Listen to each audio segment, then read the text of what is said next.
Good morning, my dear student. Today I will explain transfer of heat topic related to chapter 6 heat and temperature. Firstly transfer of heat का मतलब क्या है कि heat transfer हो रही है. अब हीट ट्रांसफ़र हो रही है तो वो 3 रूल्स को फॉलो करती है, जिसमें हम इसको बोलते हैं कंडक्शन है एंड कन्वेंशन है और 2 हो गया.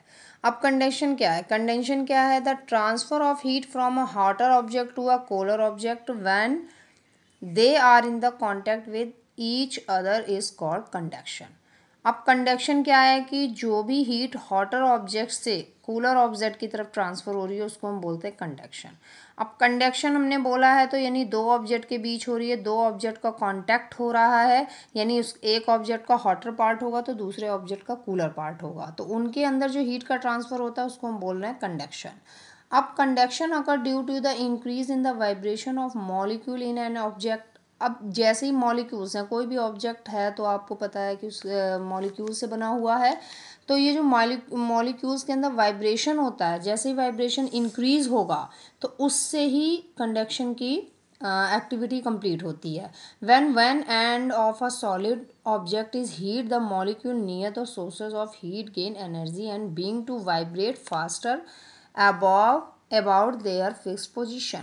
कह रहे हैं जैसे ही मान लीजिए कोई चीज़ हॉटर हो रही है तो आपको पता है कोई गर्म चीज़ होती है तो मॉलिक्यूल के बीच में गैप बढ़ने लगता है, यानी उनके अंदर एनर्जी का लेवल इंक्रीज़ हो गया. एनर्जी का लेवल जैसे ही इंक्रीज़ होगा तो मॉलिक्यूल वाइब्रेट करना शुरू कर देंगे, यानी उनके अंदर हलचल होने लगेगी और जो उनकी फिक्स पोजीशन है वो डिस्टर्ब होगी. तो they collide with neighbouring molecules that are vibration at a lower speed and transfer energy to them. अब क्या हुआ, इनके बीच में अपने बगल, अब ये जैसे मॉलिक्यूल्स हैं, अब इनके बीच में वाइब्रेशन होनी शुरू हो जाएगी, तो एक दूसरे से जैसे ये टकराएंगे तो ये जो एनर्जी जो है और एनर्जी का लेवल जो है वो ट्रांसफ़र होगा वाइब्रेशन के थ्रू कोल्डर की तरफ. तो thus heat energy is passes from the one molecule to the next. अब एक मॉलिक्यूल ने एक को धक्का दिया तो ये एनर्जी इसके अंदर ट्रांसफर हुई, ये वाली इसके अंदर ट्रांसफर हुई. तो heat is a thus conductor from the hotter end of the object to the cooler object. तो इस तरीके से जो गर्म ऑब्जेक्ट है वहाँ से होते हुए एनर्जी कूलर ऑब्जेक्ट की तरफ आती है with the help of vibration of molecules.